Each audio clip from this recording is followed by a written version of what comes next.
Okay, we have here another integral on the board. We've got the integral from 0 to infinity, 5 to minus x squared dx. Okay, the first thing I want to notice here, just that we have 5 as the base. This kind of reminds me of when we have these integrals. We come across this a lot where we have an integral like a to the x, where a can be just some constant value. In this case here, we have our constant value of 5. Well, in this case, what we usually do is we want to get our base to be e. So if we have our base e, I can just rewrite this as e ln a. And so for our example, when we have 5, we'll just rewrite 5 to be e ln 5.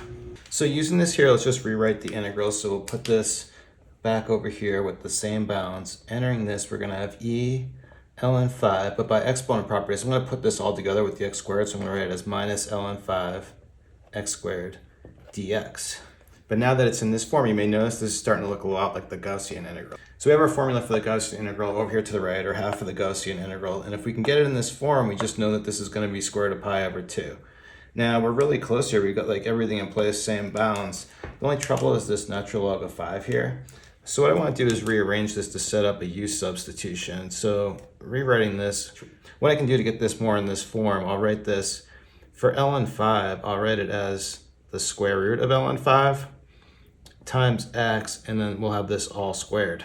Because by writing it this way, we haven't changed it, but now I'm perfectly set up to do a u substitution just for this right here. So for my u substitution, we'll say u equals square root ln 5 times x, and then we'll take a derivative. So for du, we're going to have just square root ln 5 dx.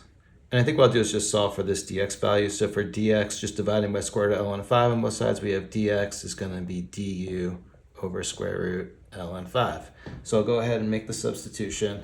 When you plug in infinity here, that's still going to infinity. And you plug in 0 times square root of ln 5, this is still going to be 0. Then again, this here is u, so we're going to end up with e minus u squared. And dx is going to be this, so we'll have du over square root of ln 5. What I'll do is I'll bring it in front of the integral like this. And then just notice that what we have here, this is exactly what we have over here, just a different variable, but the variable doesn't matter because it's a definite integral. So we know the value of this thing. This is actually going to be square root of pi over 2.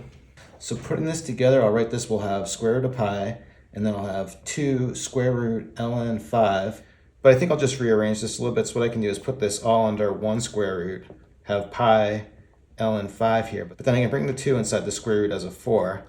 And of course I could leave this, but let's put the 4 in the exponent. So I'll write this for my final solution. We'll have square root of pi over natural log of 5 to the 4th, or 625, and that's it. Okay, so there you have it. Just a minor variation on the Gaussian integral. Thanks everyone for watching. Have a good day.